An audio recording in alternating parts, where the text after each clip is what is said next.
Do you remember when Square Enix proudly told the world that future updates such as heroes and villains would come to its upcoming live service, Marvel's Avengers, for free? I remember because I remember some people actually trusting that Square Enix wasn't going to take the piss with this game, thinking, oh, well, the updates are going to be free, that means this won't be monetized to hell and back, that means this won't be a cynical corporate cash grab. But friends, you do need to remember this is the mainstream AAA video game industry where exact words matter. Sure, upcoming characters being added to Marvel's Avengers will be free, and Square Enix will follow that to the exact letter of the law. Doesn't mean that individual battle passes associated with these characters have to be free themselves. It doesn't mean there won't be a rotating, manipulative Fortnite-style store for cosmetics. It doesn't mean the game won't be a confusingly monetized, absolute trash fire mess. And if you've played the beta, you know full well that it doesn't mean that it has to be anything other than a once-promising third-person action game desperately shattered and broken and twisted to fit the mold of a vague and rather pathetic attempt to ape Destiny or Anthem. Square Enix and the half a dozen corporations associated with this game are looking to make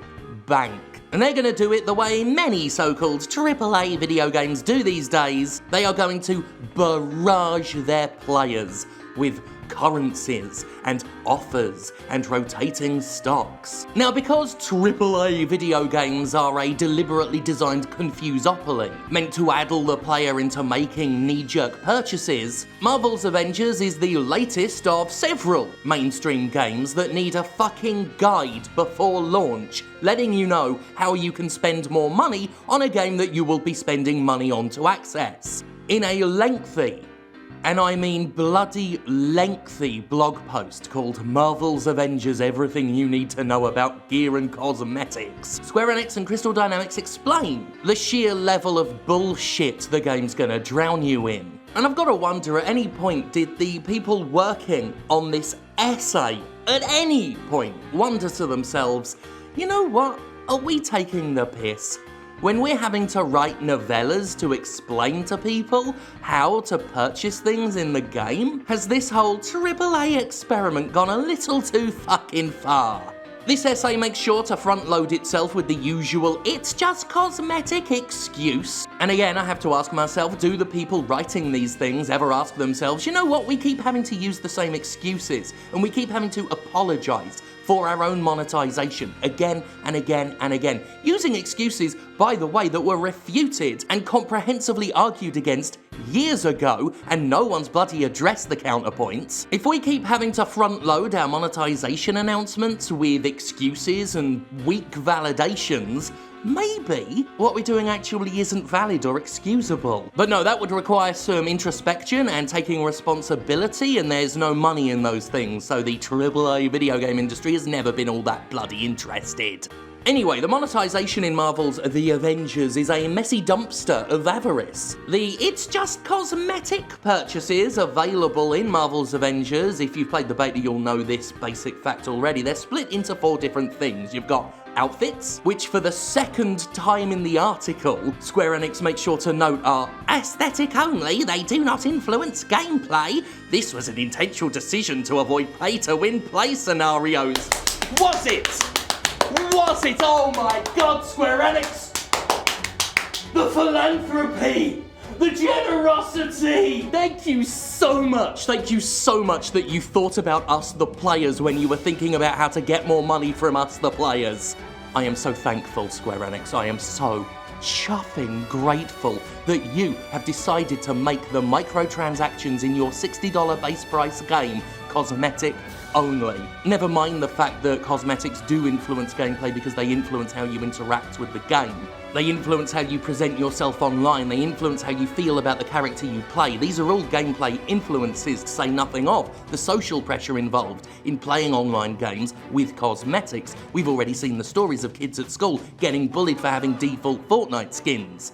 And this is by design. We've looked at talks from game developers who have said that the idea of microtransactions in social environments is to make it socially acceptable, to make the socially acceptable way of playing a game, the way in which you continue to spend money and display your wealth as you play with others. How the very nature of cosmetics in an online game creates a haves and have-nots system where people feel socially pressured in to spending money on microtransactions to the point where Fortnite players at school are bullied for having default skins because there is a peer pressure involved. But I've gone over those points and many other points many other times before. It's just the game industry never listens. It conveniently ignores everything I have to say. It always has. So it keeps churning out the same excuses, and I keep having to shoot down the same excuses, and the conversation never advances because they don't want it to. Anyway, I went off on another tangent. So cosmetics are split into 4 things. Outfits, what the characters wear, emotes, little things you can make the characters do, takedowns, animations that play when you finish off enemies, and nameplates, which are nameplates. Now, there are multiple ways to get this kind of stuff because, of course. So I'm going to read to you how Square Enix has explained this entire disaster. How do vendors work? Vendors are narrative-based store operators who can be found in multiple locations in our game world. They sell cosmetics, gear, and rare resources in exchange for units and common resources. Resources come in common, example fragments, rare, example plasma, and exotic varieties, example uru, and are traded with vendors or used to upgrade gear. Resources can be found in resource crates dropped by enemies, gained through dismantling artifacts, received as faction assignment rewards, and via hero challenge cards. You know, I think most people just want to hit things with Thor's hammer. But no, you fucking go off on dismantling artifacts and picking up Uru. Anyway, back to this nonsense. Patterns are earned through high-level crates, activities, faction missions, and increasing your faction level. They can be used at fabrication machines to create an outfit or nameplate. Fucking what? Units are our soft currency. In-game digital currency with no real-world value, which can be spent with vendors. Units can be found in strong boxes or earned as rewards for increasing your faction level. Gear vendors. Gear vendors will sell you character-specific gear and resources in exchange for fragments gained through play. Collecting and dismantling gear will fill you full of fragments and other resources, which is why it is worth picking everything up and dismantling unneeded items for resources to exchange or reinvest. Gear rotates daily and weekly. So the fun game about throwing Captain America's shield around and making Big Ms Marvel fists happen would like to let you know that you will be spending hours in a menu, figuratively and almost literally playing with garbage. Anyway, cosmetic vendors accept units gained through play to purchase outfits, emotes, and nameplates. Legendary outfits rotate weekly, while nameplates, emotes, and epic and rare outfits rotate daily. How does the marketplace work? In addition to all the content you can earn or buy with units from vendors, Marvel's Avengers also features a marketplace. Of course it does. The marketplace exists outside the game's narrative and is accessible via the main or cosmetic menu. It is a place for us to feature purchasable cosmetics in the form of outfits, emotes, takedowns, and nameplates. The marketplace's uncommon, rare, epic, and legendary items rotate weekly and can be purchased with credits. Credits are our hard currency, in-game currency purchased with real money that can be spent in the marketplace on cosmetic items. They just keep having to throw the word cosmetic in there because they're spineless dicks that hope that weak justification will get them out of criticism. It never does. A 500 credit pack is $5. Credits come in packs of 500, 2,000, 5,000, 10,000 with bonus credits for bigger packs. 10,000. So now we get on to the Battle Pass, which I don't know if you remember 2 years ago, I said that the upcoming generation of games, the upcoming AAA games, will go all in on Battle Passes. I told you this was coming. And predictably, here we are. Everything's got to have a Battle Pass now. Hero Challenge cards allow players to earn resources, units, credits, and cosmetics. There's just so much stuff. So much fucking guff. For completing in-game challenges, essentially do cool things to earn cool rewards. I won't read all of this bollocks. It's a battle pass, it's full of rewards. There are free and premium battle passes per character. $10 each. The 6 starting heroes will have their premium battle passes, their premium challenge cards unlocked for free. Free? You're going to let us play content in a game we just bought? Oh, Square Enix, you are really spoiling us, Ambassador. I only just noticed this bit written near the end of the essay. Oh my god. Remember, these rewards deliver fun in-game cosmetic enhancements and effects, but they do not provide a gameplay advantage. You are desperate, aren't you? You are fucking desperate to push this lie that cosmetics don't matter. That's why we think they're worth charging money for, because they're trash that no one really benefits from. You think we're so stupid. Anyway, people are going to want me to point out the fact that if you complete a premium battle pass, which will cost $10 per character, you will get the credits you spent on that battle pass back. The final reward for completing one of these cards is the 1,000 credits you spent on it, similar to what Fortnite's done. Now, some people have looked at that and said, oh, well, that makes it all right then, but have we forgotten? Has the bar,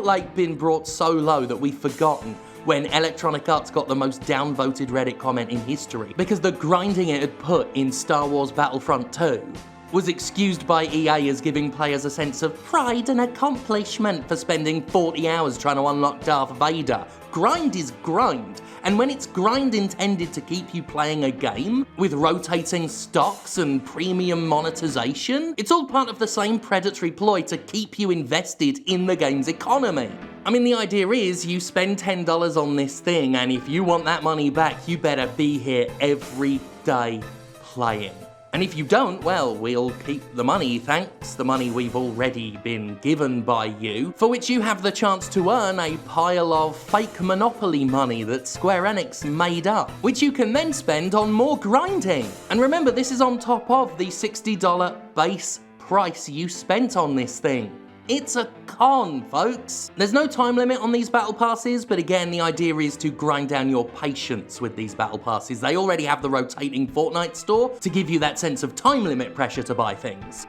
And it does seem like Square Enix is banking on people becoming impatient with these battle passes because you can, naturally, purchase level skips to get through it quicker.